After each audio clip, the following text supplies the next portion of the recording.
what's going on, everybody out there? So we got an interview with Cameron Gallagher, Mr. Director Extraordinaire from New York, upstate New York, Maria. He lives in Queensbury now. Let's see where he's at. Takes a second to start this up. What's going on? How you doing? Stick around for this interview, guys. Stick around. All right. What's going on? Here we go.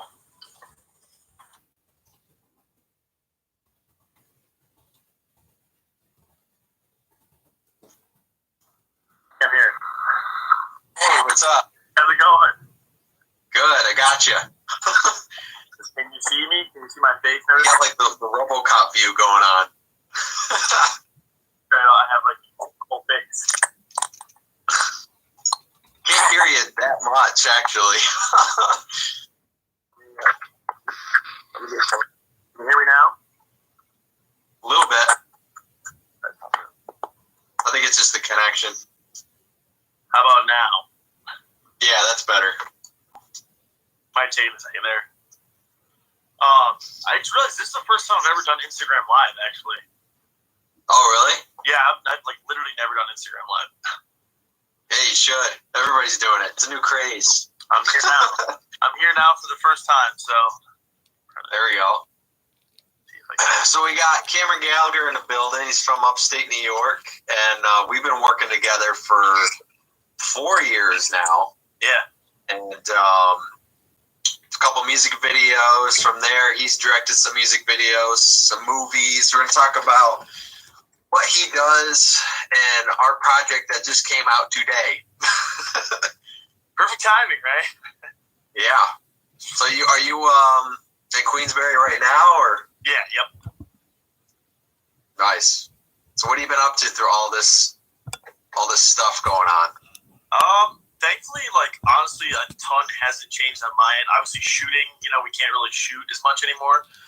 Yeah. But when it comes to, like, the editing perspective, like, thankfully, there was a convention recently that I was doing that there was a ton of editing. So I was just pretty much editing that nonstop. So thankfully, like, not too much has changed, like, in crazy amounts, but it definitely has shifted things. So I've been just, editing and sticking to stuff like that, so. Yeah. I mean, what else can you do, I mean, that's what it is. I mean, I do, like, some YouTube tutorials and stuff, so I've been working on those a little bit more now that that's going on, and obviously some writing and things like that. But yeah, as a whole, it's kind of like, you can't go out and shoot, you can't do stuff like that, so it's like, you just got to figure out what you have to do, so. Yep. The people that don't know out there, I mean, you've been making movies since you were younger, and I think that's what drew me to you when I found you, because I was like, I could tell this guy has an eye for film, just the way everything looks. I'm like, his stuff that he shoots just looks like 80 times clearer than everybody else's. I don't know why. I'm not glad. No, I mean, yeah, like I've gotten to filmmaking when I was like, I was doing it with a VHS camera when I was much younger. Yeah.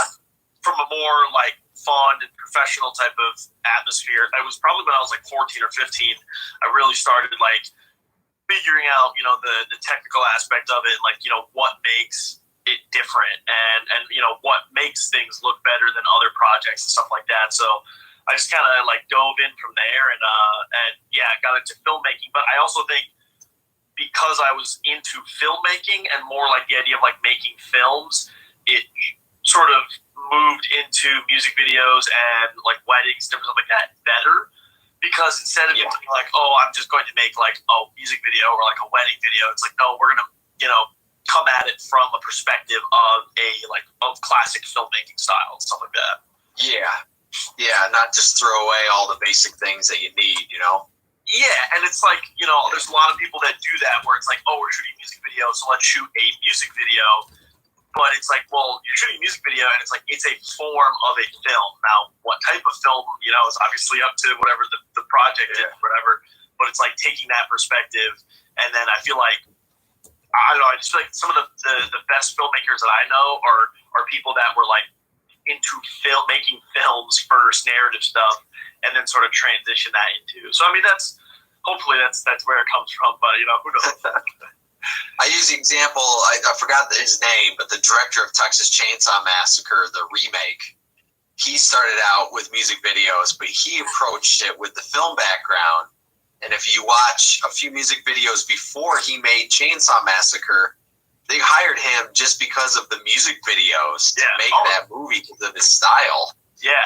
His style, since that movie, that is the modern look of everything for the past 20 years. That's slick Michael Bay. I think it was Michael Bay produced. I could be wrong, but I think so. But yeah, so like that kind of thing where it's like you're approaching it from a different perspective, and I just feel like it kind of helps with everything because it's like if you just come at it, at face value, and sometimes it is what it is. So. Yeah, it's like, hey man, it's a music video, whatever. Yeah, the lens is foggy, whatever. yeah, exactly. Or it's just like, let's just like get like performance shots, and that'll be it. And it's like like obviously it works. Like it's good to have those. Like they work for a reason, but at the same time, it's like do something different, kind of interesting. So we've been working on. I know I've acted in a few of your shorts that you've been trying to get pitched. Yeah. So anybody out there? I mean, he's looking for. What are you looking for? I'll let you explain it. Well, so it's kind of weird. It's like a really weird scenario. It's basically I've been working with a management company, and it's like you come up with an idea, and you basically see that to its end, at least it's beginning or whatever. I don't know. It's all over the place with film, but so for the last like 2 years or so since I've gotten in contact with this management company. It's been coming up with a concept, making a short film based on that concept, making like pitch documents, like a pitch deck and different stuff like that, or maybe even writing a script. Like right now I'm actually in 2 feature scripts for shorts that we've made in the past. So it's like making those scripts and then pitching that to producers. So it's very interesting because it's like you're not pitching it directly to someone, or you're not saying like, hey, we want a producer, like a big open arms type deal. The management company is very particular in how they do it, and obviously how they find these producers, which is a good thing because obviously you're getting the top tier type stuff. Of course, the point, like what you want, but it's like obviously because of that, there's that much higher of a chance of it not working out. And obviously, like right now, I think I've done a total of like maybe 5 or 6 pitches in the last like 2 years, and it's a lot. Like it takes a lot of time to create those. Obviously, the shorts, it's a lot of effort that goes into it, and then sometimes it just don't land. Yeah, and sometimes it just don't land. You know what I mean? It's just like it does well. I'm thankful that 2 of the ones that we did were on Crypt TV, so at least, and that's where they are now. So at least like that gave it an avenue in the end. But even though it's like an audience, exactly. At least somebody's seeing it. Yep. Yeah, and I thought the little idea is, so you have all these shorts. We're trying to pitch everything. What do you think of putting all of them together, kind of like a creep show thing, and then releasing it as a feature?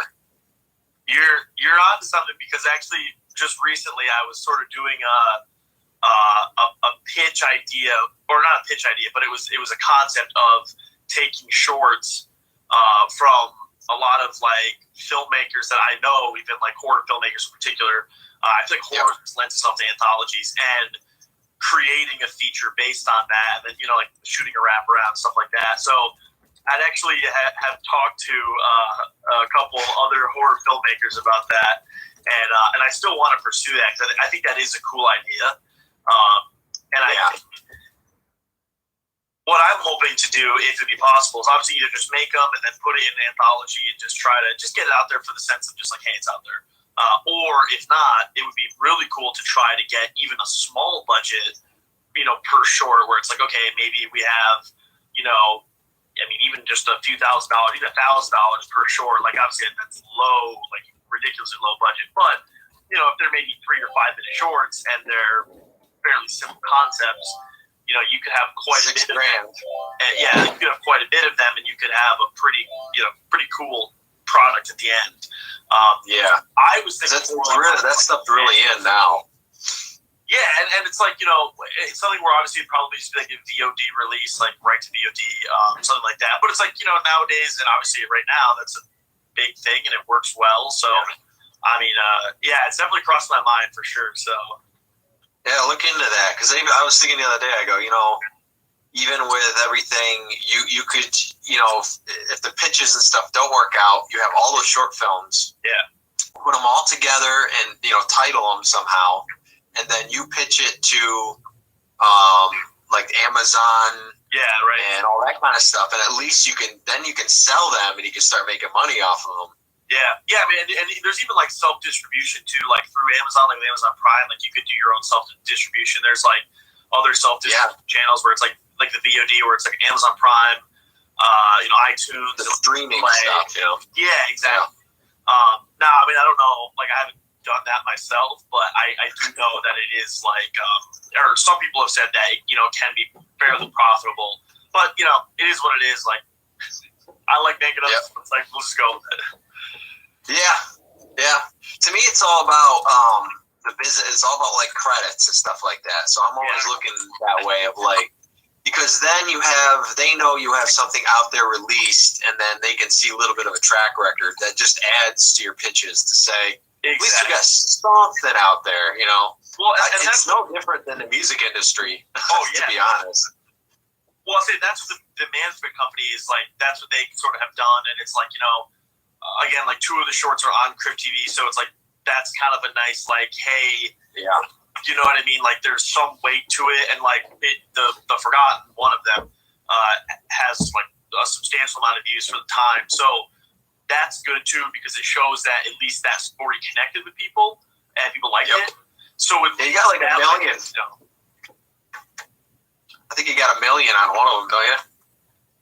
Combined, between Facebook and YouTube, the Forgotten, I think it's like 1.2 million. Because I think YouTube is like 700,000. I think Facebook's like 800,000 or 900,000, and then I think YouTube is like 5 or something like that. Yeah, it definitely blew up way more than I expected. I was not expecting that, so that was pretty cool. So everybody tuning in right now, we got Cameron Gallagher in the building. If you're watching this later, rock on. We got Facebook Live. We got YouTube. I'm going to replay this for YouTube. So everybody on YouTube. And we're talking about the film industry. I don't know where it's going to go from here. Streaming and all that kind of stuff is alive. Same thing with music. I don't know if there's going to be an industry after all this stuff, but let's move on to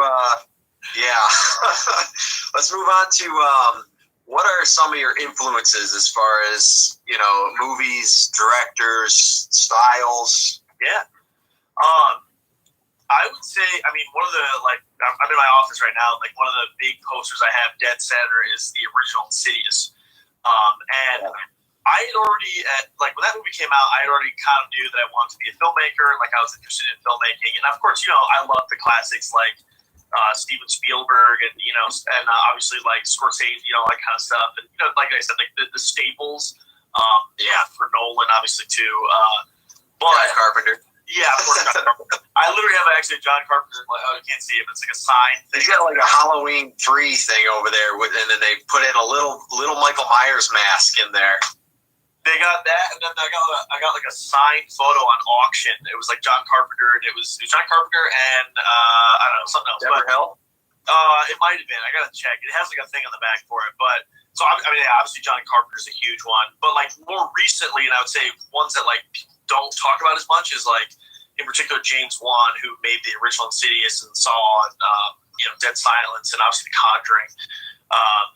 Those Insidious in particular, the style was just so different, and I still shoot a lot of. I find myself leaning towards a lot of things that movie did from just like a visual, standpoint. Like there was very like oddly wide, oddly large wide shots, and the way the camera moved in certain ways, and the way things were hidden or not. Same with The Conjuring. They're very similar. People are kind of, it feels empty, empty within the frame too. Certain things. Just such good visual gags where you're, utilizing the space and production design more than like, when you go back to like older horror films where it's just like something pops out, or there's like something that's like very actually this whole frame is that that sort of thing. Yeah, exactly. You're cutting around like special effects and stuff like that. Where and I mean another one too. One of my favorites is It Follows, in particular for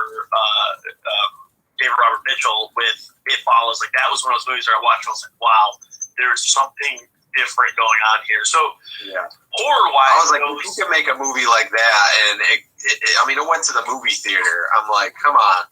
I mean, that thing is like I saw that in theater and it was like, wow, this is just very different. It was low budget, like it felt low budget, but in like a good way. Yeah. I mean, so like those are obviously more recent ones, but I mean, like I said, obviously like Steven Spielberg and Christopher Nolan, like you can't go wrong with those.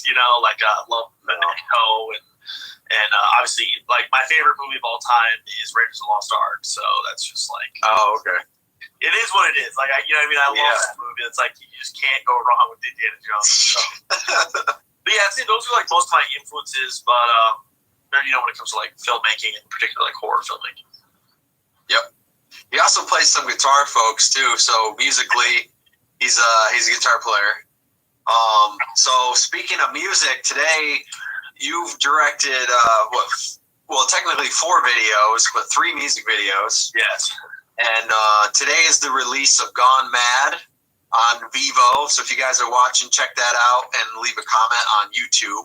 I also have signed CDs ready if you guys want to order one off my website. Got those in. And I've been getting great feedback so far from the video. It's I think it's like so high quality like that. It takes a second for the video to load. Well, wasn't it the first time when we had met, or I forgot what it was. I don't remember which video it was, but we sent them 4K and they originally only took a 1080p file, and then they were like, "Oh, I guess we can do the 4K Vivo." Yeah.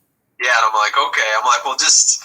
For some people, I go, if it's stopping, videos do have to load, so just let it load all the way. It's pretty good. But I mean, it looks even so. For some reason, right? There's only a 4K, like a 2K option. It did not go down to 1080, and it didn't go down to 720. Yeah. I think I'm not 100% sure because I don't know how 100% how Vivo works, but I think it was because. It's a widescreen, so they only have like a 4K and 2K, I think. But again, it's like using that as like again, it's a more filmic or I hate the word cinematic, but it's the word cinematic. And that's something different too from the last videos. Is we didn't go with I call it the Halloween landscape. Scope. Yeah, we went with not standard screen, but for me, typical kind of 16:9. Yep. Yep. So this is I do all my short films that wide too, and he was in. If you guys watch Mr. Omar, I actually put all those together into a 40-minute thing, and I kill off Cameron here in that movie. But that's one of the ones that I would like to work with you somehow to, if you do like an anthology thing, piece together, either go into a new production with it. Or something, or maybe use some of the stuff somehow. But I still think that's kind of I got a lot of feedback on it. They're like, this is something a little different, and it goes back to kind of like the Nightmare on Elm Street kind of stuff. But then it's got a little slasher element to it, and I go, there's no, all I had was the mask for the budget and the costume. I mean, it's I get it's that kind of like slasher, but slasher meets like I call it paranormal slasher horror. Yeah, I would say it's probably really like a paranormal slasher. Yeah, pretty much. Like a Nightmare on Elm Street is like the perfect representation of that. Yeah. Yep. So I don't know, maybe someday we'll revamp that, but I can definitely see that in different scales too. But it's crazy. So what's going on out there? You got any questions out there for Cameron? I'm on Facebook too right now and Instagram. Throw them on there. We're all a couple more minutes here. We'll hang around. So a little bit, people have been wanting for me to talk about Break These Chains and Set Me Free with you. and hear about it. So let's go through maybe just the beginning process. So I found Cameron. I had the song. Make sure you tune in Thursday as well. I'm interviewing Brian from Daughtry, who actually produced the song. Nice. And so what was it like? Because that was your first music video. Yeah, I think that was the first music video. How did you, what did you think about putting the whole thing together? It was fun, and I feel like I'm glad that it was more like a story music video, like I was kind of saying before, where it's like, if it was a music video that was more just, kind of like performance and like performance, whatever. Yeah, and then obviously we did that to cut in there, but it's like, if we had that, or utilizing that, I feel like as our kind of, our map, like, okay, this is going to be, me at least, it just kind of felt natural because it was like, okay, this feels like we're making a narrative piece that has a musical element. And obviously the performance stuff was fun, and that, obviously just trying to reference a lot of stuff that we were going for with style, things like that. And I thought it was pretty smooth. I think it went really smooth. I think everything went really well, and I feel like we really got at least, what we were looking for and what we were hoping to do out of it, which obviously it's the goal at the end of the day. Well, yeah, for me, it was like the first project where we actually got a location and we got some good gear. And that guy had that crane, remember? Yes, yeah, we had the crane. We had a lot of stuff going on. That was cool. And then, we did that. That's still, it's a fan favorite. The song, the video, they go back to that. But I get a lot of people saying they like Break These Chains for the song. It's like the favorite song, but the favorite video is Set Me Free. And I go, I have to say, the Set Me Free is my favorite, I think. Yeah, it's your favorite one. We went further with a little bit of the story element. It's darker. Another one. We got a location. We got some people to be in it, and it was just kind of. I still think the mic shot might be like one of my favorite shots. Like the size of the profile mic shot. That was like it kind of just like matched up like right where we were hoping it to be. And it's like, okay, this is perfect. I remember that. I was like, what if I sing to it and you just got my mouth on the side? You're like, okay. Especially that. What was that? Is it the green bullet mic or whatever? I can't remember it's the Shore one right here. Oh yeah, exactly. We got the side view. Yeah. I know, that was like perfect timing, like just the way that whole thing set up. Yeah, it worked great. And the image of that was just so clear. Lucky my teeth weren't yellow or anything. Right? It's like you would like nitpick. Yeah. I know, that's like the worst. Digitally like make it red. That's like one of the things that's like for me, like with the music video, like when you say what's your favorite, it's like I just love like certain pieces of each where I'm like, oh yeah, like from Break These Chains, like I love the stomping on the soda can shot. Like that was of course one of my favorites. Or the over the head RoboCop shot. That was cool. Over that drum shot, that was neat too. Like that was different. And then I was like, Set Me Free. Obviously, like the mic shot was really cool. And I can't Set Me Free. We also did the one with the water. Your head in the water too, right? Or was that? Yeah, I was drowning. That's an image right there. I was gonna say, that was a cool one. I really dug like the way that looked and everything. So, I kind of, for me, I say it. I always go back to movies that I like, and it's I remember saying like, let's do the RoboCop shot. Yeah, you know what I'm talking about? The RoboCop 2. Yeah. And I'll say like, I want the we did it. So the new one we did RoboCop, and we did Terminator 1 shot where he's walking in behind the crowd in slow motion, stuff like that. When you came, I think it was down the street too. I think that was a good one too. Yeah. Yep. Yeah. Certain things I just throw in there, and I'm like, just because to me it's just so iconic. It's like, it's just like it's kind of like a little Easter egg, throws in there. Yep. I wish I could like throw in actual like little props, like way in the background or something like that. And be like, there's the Michael Myers mask. I think it was what was this? Fight Club, where they had like a Starbucks coffee cup in like every shot or something, supposedly. I don't know, something like that. Yeah, something weird. I don't know. We got a lot more to that tread on then at that point. Yep. So everybody out there, Gone Mad's out on Vivo right now. You can check out Cameron on his Instagram. It's Black Mountain Visuals on Facebook. He's worked with other various local artists, and he's trying to get a movie made here. So if you can go play his movies and send it to anybody, you know. Yeah, definitely. If people want to check out Crypt TV, both of them, and then actually They're Watching, which is one that Frank's in, is also online too. They're all on Vimeo. They're on my Vimeo channel, and they're all on YouTube as well. The Alive and the Forgotten are only on Crypt TV, so you have to go watch those there. But They're Watching is on Vimeo and YouTube on my personal one. So yeah, people can check them out. It'd be cool if they did. So all right, man. Well, everybody tuning in, thank you very much. Tuning in later, thank you very much. Check out everything. And until next time, we'll come back on here and we'll give an update, see what's going on. sounds good. All right. I'll see everyone Thanks, later. man. Good to see you. Appreciate it.